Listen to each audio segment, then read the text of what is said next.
journalism in the advent of fake news and disinformation in my country. We need to work it out. We need to prove that we are the voice of the people. We are the media. We are the facilitators. Ania na ang mga balita nga nahagpat sa Newsline Philippines Information Center. Ako si Paul Palacio. Tutok na!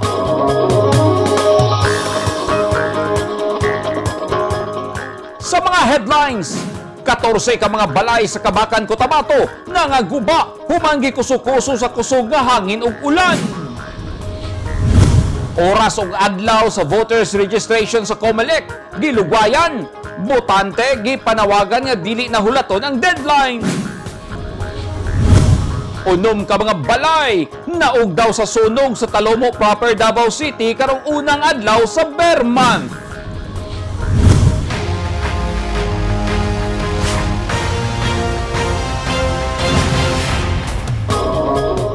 Sa detalye sa ato mga balita, 14 ka mga balay ang giguba sa kusog nga hangin ug ulan sa Kabakan, North Cotabato kagabi, kung asa 55 ka mga pamilya ang apektado. Usa ka senior citizen sab ang gidala sa hospital human maigo sa naong sa napalid nga atop. Ani ang report ni Lizelle Banga. Sa balay sa ilang paryente na nakitulog kagabi ang pamilya ni Nay Magyaman. Human giguba sa kusog nga hangin ug ulan kagahapon sa hapon ang ilang balay sa Purok Kalimudan, Barangay Pisan, Kabakan, North Cotabato. Dinhi nagtindog ang balay sa pamilyang Yaman. Apan human sa kusog nga hangin ug ulan, makita na lang nato nga lamesa ug bangko na lang ang nagtindog niini. Po nasa bayan po ako kasi kumuha po ako ng order na bigas.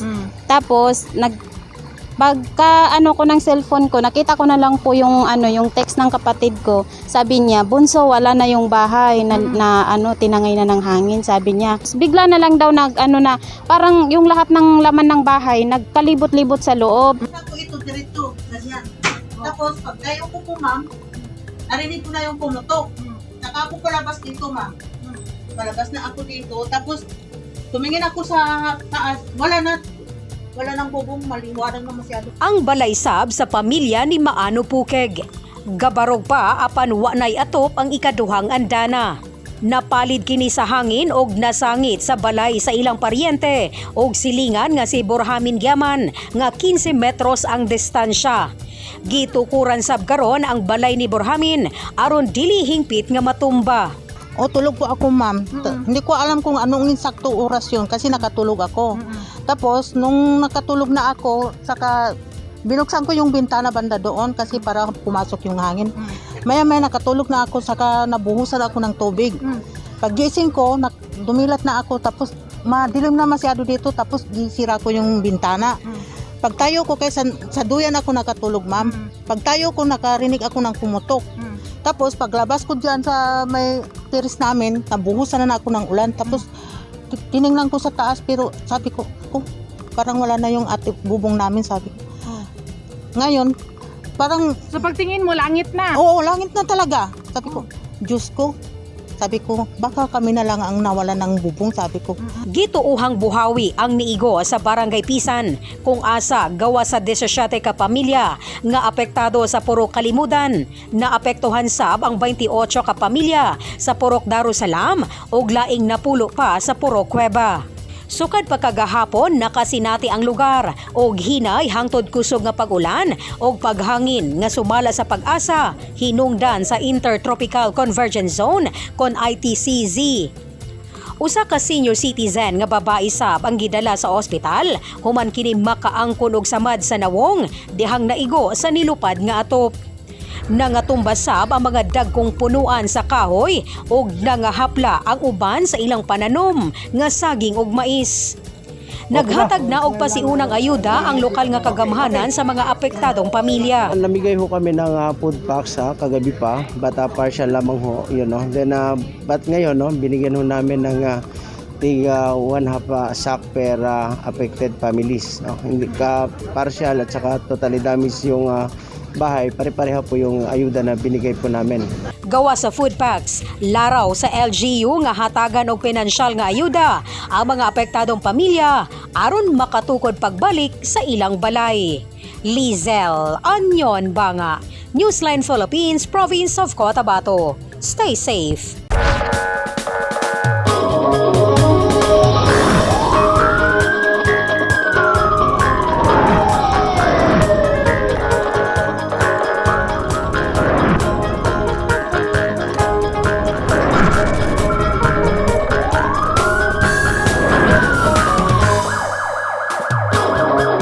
Unom ka mga balay ang naugdaw sa sunog sa unang adlaw sa Bear Month sa Barangay Talomo proper, Davao City, kaganihang buntag. Base sa picture nga gishare ni Sam Pilotos, baga nga aso ug nagdilaab nga balay ang makita sa sunog kaganihang alas 9:18 sa buntag sa Purok 15 Talusa sa Talomo proper. Sa video ni Edward Tumaroy, mitungtong pa siya sa taas nga bahin aron makakuha og video sa sunog nga duol lang sa ilang balay ug makita ang pag-ulbo sa aso. Base sa inisyal nga report, 8 ka mga pamilya ang apektado sa sunog. Dali sab dayon girespondihan sa mga bumbero ang sunog ug wala na kaayo kini mikkanit sa ubang kabalayan. Patay ang usa ka lalaking nagmaneho og motorsiklo human kini mabangga sa kasugat nga truck ni adtong Domingo sa gabii. Sa investigasyon sa Salog Municipal Police Station, mihunong sa tunga nga bahin sa intersection sa may National Road sa Barangay Bakong ang nakamotorsiklo nga lalaki nga giilang si Winston Peñosa kay mutabok unta kini sa kalsada. Gisulayag likay sa truck driver nga si Rico Salindro ang motor apan naapikihan na kini. Ug gani nagganid sa truck ang motorsiklo uban ang driver niini hangtod nabunal sa dakong kahoy sa Jimelina daplin sa highway. Nadala pa sa ospital ang biktima apan namatay kini. Tungod sa kusog nga dagan sa truck ug kalit mi brake, mibabag kini sa kalsada. Gikan sa lungsod sa Liloy ang truck ug padulong unta kini sa Dipolog City dihang nahitabo ang insidente. Gilugwayan ang oras sa registration sa mga botante sa Commission on Elections sa Davao City gikan alas 8 sa buntag hangtod alas 7 sa gabii. Mudawat sab ang COMELEC og bag-ong botante nga magparehistro sa adlaw nga Sabado og holiday. Nagpasidaan sab ang COMELEC sa mga botante nga dili na hulaton ang deadline sa voters registration karong September 30, 2021. Ani ang report ni Leo Febra. Naghinam-hinam na nga makabuto ang first-time voter nga si Lea May Ilicot kay malakip na ang iyang pangalan sa voters list sa COMELEC human mahingpit ang iyang registration sa ikatulong distrito sa Davao City. Nagsayupag adto sa opisina sa COMELEC ang first-time voter nga si Ernesto Dacman aron magparehistro kay buot niyang mosalmot sa 2022 national ug local elections. Siyempre sir, as a new register sir kay Koan, nang siyempre para mas makaboto mi as mga tao, mapili na mo kung kinsa jud ang best na, kung kinsa jud ang mas best na Koan mo, o president sa ato ang nasod. Para kuan sir makapili ta og maayo nga mga opisyal sa atong nasod aron pod sa kalambuan sa atoang lugar. Hanay ang pagparehistro sa mga bag-ong botante o gisunod ang minimum health protocol. Matod sa COMELEC, gilugwayan nila ang oras sa registration hangtod sa alas 7 sa gabi gikan sa adlaw nga Lunes hangtod Biyernes. Ablisab sila sa adlaw nga Sabado ug holiday gikan sa alas 8 sa buntag hangtod alas 5 sa hapon. Gihimo kini sa COMELEC aron mahatagan og higayon nga makarehistro ang mga bag-ong botante nga adunay trabaho. Nagahinay-hinay pod sila appointment sa amua kay tungod si 3rd district manggod mga far-flung ato ang barangay. So dili na siya sabay-sabay, dili siya pag-abot diri, dili na siya daghan kaayo na mo ano diha. So giawhag na mo ang mga kapitan, naghangyo mi sa mga kapitan na kung pwede sila na lang mag-encourage sa ilahang mga constituents na kung pwede hinahinay na lang nila paadto diri ato ang mga botante no sa far-flung. Kay as of July ERB hearing nato naa na tay 264,944 registered voters for 3rd District. Tanan-tanan na ni siya, ang bag-o, ang transfer, ang nagpa-reactivate sa atoa. 4.3 milyon ka mga bagong butante ang gilaumang makaparehistro sa Davao City. Ug nanawagan ang COMELEC sa mga butante nga dili nahulaton ang deadline karong September 30, 2021. For the information of everyone, ato ang registration voting hours, ang registration hours no na-extend. So open ta from Mondays to Saturdays including holidays. Pag Monday to Friday, from 8 o'clock to 7 p.m. ta open. And if holiday pod and Saturdays, 8 a.m. to 5 p.m. Karon pa lang kung pwede, mag-ato na mo diri sa office. Ayon na ninyo paabuta ang last day nato. Kay basig daghan na pod kaayo, tas maabtan mo cut off, no? So anyway, naamantay ang ato ang forms is downloadable. Nata ma-download sa comelec.gov.ph para for faster transaction. Kay pag naana mong good boy forms, na fill up na siya, pag abot man gud diri, step 2 na mo dayon. And then ang last step nato is biometrics. Pagka human ana, dan na mo ana. Ana lang takapaspas if naana mo'y form daan. Gihimo sa COMELEC ang extended hours sa registration aron sa mahulipan ang mga adlaw nga walay operasyon tungod sa mga quarantine restrictions. Leo Febra, Newsline Philippines, stay safe! At tangi! Usa sa mga sundalong nasamdan sa pagbusikan sa IED sa Lamitan, Basilan, namatay dihang miabot sa ospital sa Zamboanga. O mga PUJ driver sa Davao City na nawagan sa ilang mga pasahero nga magpabakuna na kontra COVID-19.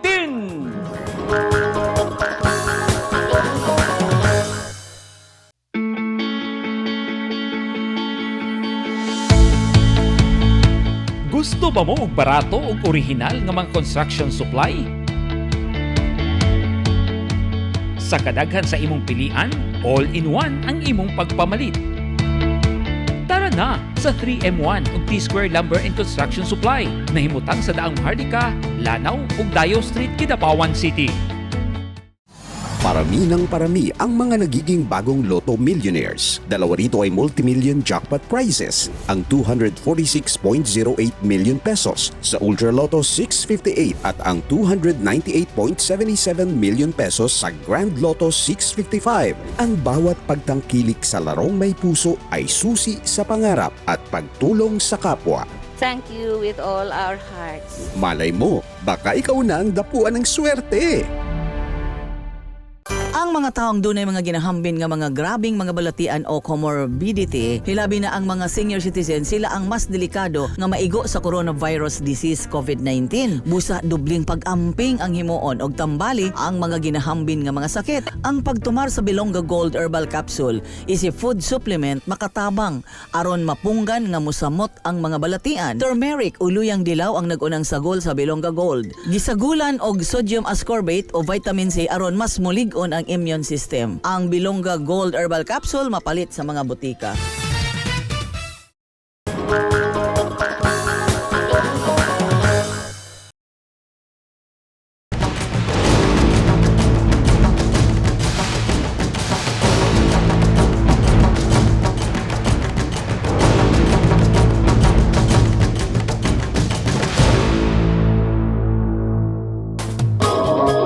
This portion is brought to you by Toyota.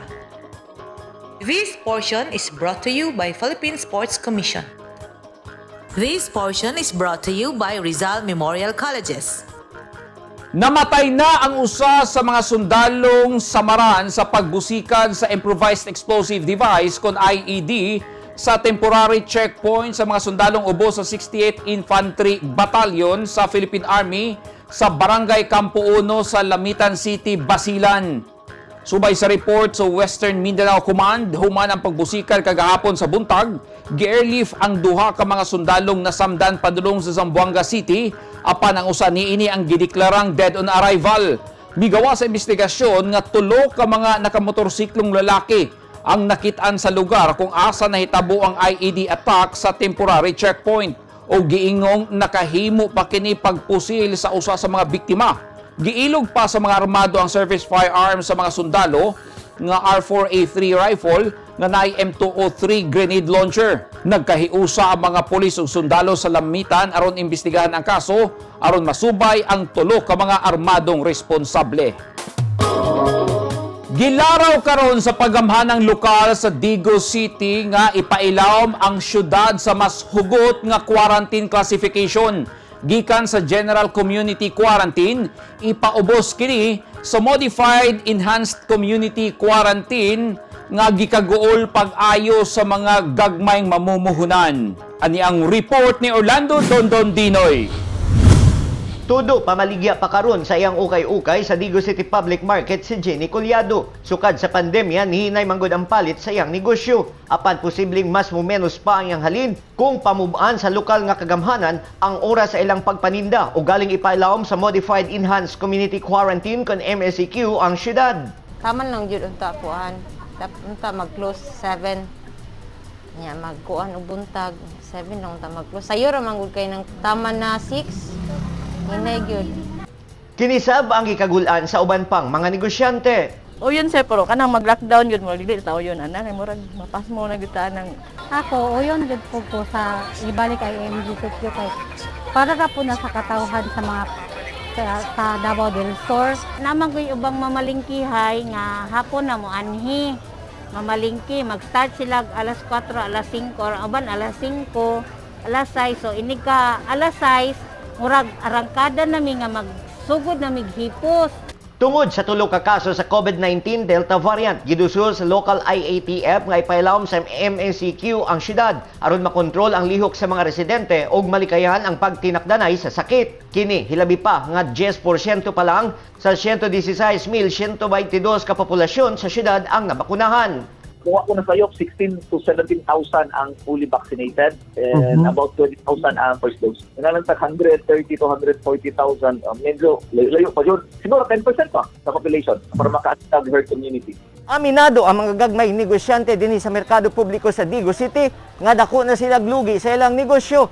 Apan kung ibalik na sa MECQ karong September 7, wala sila'y mahimo gawas sa pagtuman niini alang sa minimum safety protocol sigagi patuman sa gobyerno. Plano manggod sa lokal nga gobyerno nga ibalik sa MECQ ang dakbayan kaysa uhing dato sa City Health Office as of August 31, 2021 padayong misaka ang ihap sa mga nataptan sa COVID-19 ug miabot na sa 3,135 ang confirmed cases, 2,400 ang recovered, mukabat sa 634 ang naa sa hospital ug 80 na ang namatay. Una na nga gianunsyo ni Mayor Joseph Cagas niadtong Martes, Agosto 31 nga plano sa Interagency Task Force kon IATF nga i-reclassify ang quarantine status sa dakbayan ngadto sa MECQ karong September 7 luyo sa gipatumang GCQ sa Davao Region. Orlando Dondon Dinoy, Newsline Philippines, Province of Davao del Sur. Stay safe. Nag-inganyo karon ang mga PUJ drivers sa Davao City sa mga residenteng nagduha-duha nga magpabakuna nga himuon sila nga ehemplo nga nanguna sa vaccination kay nagtuo sila nga kinilang ang paagi aron adunay lig-on nga proteksyon gikan sa makamatay nga virus nga dili mo grabe o galing matakdan og mahospital.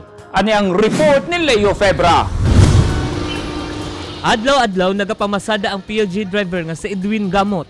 Apan nagahinggid siya og panahon alang sa vaccination kontra COVID-19 kay taas kaayo ang risgo nga matakdan siya og makamatay nga virus. Karon kampante na siya adlaw-adlaw nga hagit sa kinabuhi nga madasig sa pagpasada. Mausab ang PUJ driver nga si Gabriel Labton. Bakunado na sab siya kay buot niyang masiguro nga ang panglawas sa iyang pamilya nga walay madala nga virus inig paulis sa balay. Nahinganyo ng ngambas mis mga pasayro nga magbabakuna tungod kay para safety ming duha. Bakunado na tanan para depensa sa ato ang panglawas. Para sa kayuhan sa komunidad sir, para makuan sir ba, hinahinay na taog ka na ganing ka-pray sa COVID sir. Dali na mabalik sa normal ang tanan sir ba, pareha sa dati gani sir nga makalakaw-lakaw ta nga wala na dili na magmas. Maka-pray na ta bisan asa na lugar makaadto para itantanan makalihok na ta sa unsay atong mga buhatonon. Nag-inganyo sila gamot og labton sa ilang mga pasahero nga himuon silang ehemplo hilabi na sa wala pa magpabakuna. Gidayeg ni Zandro Binabid ang aksyon sa mga driver nga maoy nanguna sa vaccination. Kay para ni Binabid, kampante sa musakay og POJ ang mga pasahero hilabi na kung bakunado ang driver ni ining. Kung masulti lang sa ilang proyekto, maayo jud para sa moa ug para sila ha. Sa ilang pamilya po para humana ni ang nasinati na turo na pandemya. Nagpadayon karon ang gihimong vaccination drive sa nagkalain-laing lugar dinhi sa Davao. Padayon ang panawagan sa Department of Health nga magpabakuna ang katawhan. Leo Fibra, Newsline Philippines, stay safe. Maghalad og misa ang Civil Service Commission kon CSC nga magsaulog sa ilang ika-121 nga anibersaryo ugmang adlaw pahinungod sa mga empleyado sa gobyerno nga namatay tungod sa COVID-19. Ang selebrasyon himuon nga online. Ani ang report ni Orlando Dondon Dinoy. Himuong online sa Civil Service Commission sa Davao del Sur ang ilang mga aktibidad sa usa ka buwang pagsaulog sa ika-121 nga anibersaryo sa Civil Service Commission kon CSC ning buwan sa Septembre. Apil sa hatagan og bili sa komisyon ang mga namatayng kawani sa gobyerno sa Davao del Sur ug Davao Occidental. Ugma, doon na ni misa, kalita na lang ang programa online. Ugma sa alas 3 sa hapon, doon na may online misa, streaming on Facebook. Open ni siya sa tibok publiko. Ang kaninga misa, among i-offer na niyatong amo ang nakuha ng listahan sa mga ahensya para sa eternal repose sa mga kalag niyatong nipanaw ng mga civil servants. Online sab ang paghimong Zumba sa mga kawani sa gobyerno karong pizza size o kinahanglan nga magbaton og gadget ang matag usa aron mapatuman ang social distancing ug malikayan ang pagtapok sa mga empleyado. Himuon sab sa CSC ang online learning and development activity alang sa mga civil servants sa Davao del Sur ug Davao Occidental karong Septembre 9 ug Septembre 22. Gituyo sa CSC nga himong online ang tanan aron makatabang ang mga kawani sa gobyerno nga di mahimong tinubdan sa pagkatag sa sakit nga COVID-19. Orlando Dondon Dinoy, Newsline Philippines, Province of Davao del Sur, stay safe. Giagi sa virtual nga celebration ang ika-107 nga Kalibungan Festival sa probinsya sa North Cotabato. Ani ang report ni Lizel Banga. Sa social media account ni North Cotabato Governor Nancy Catamco, gipakita kaganinang buntag ang mga kalihukan sa Kalibungan Festival.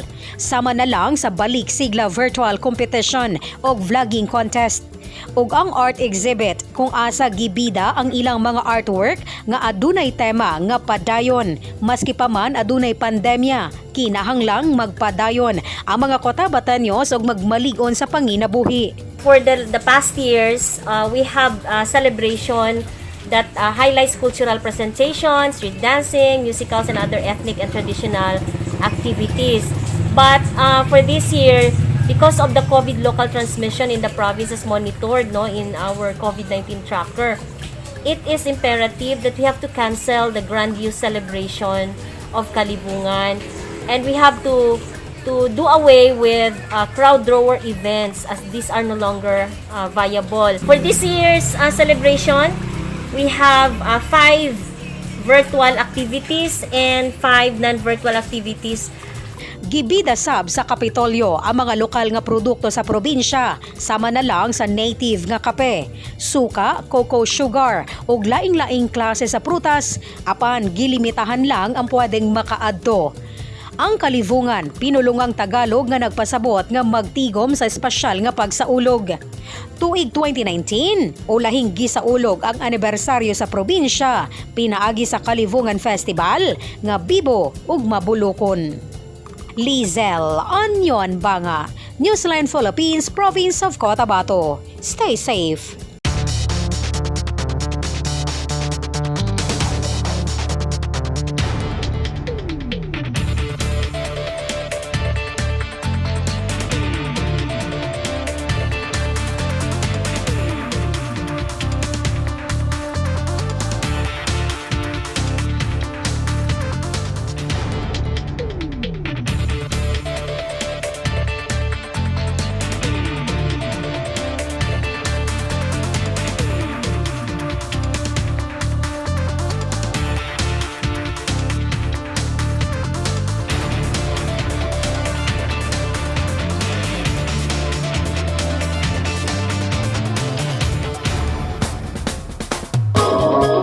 Kadto naghingpit sa mga balita nga nahagpat sa Newsline Philippines Information Center. Alang sa dugang mga balita, bisitaha ang website nga www.newsline.ph. Sa Facebook page, Instagram, newsline.ph. O sa Twitter, newsline.ph. Kung aduna mo'y mga balita o impormasyon sa inyong tagsa-tagsa ka mga lugar, sama sa sunog o baha, mamahimo ka na ninyong i-share pinagi sa Newsline Messenger. Makita usab ninyo sa Channel 50 sa Sky Cable sa Davao o General Santos City o sa NCTVN Cable TV sa North Cotabato.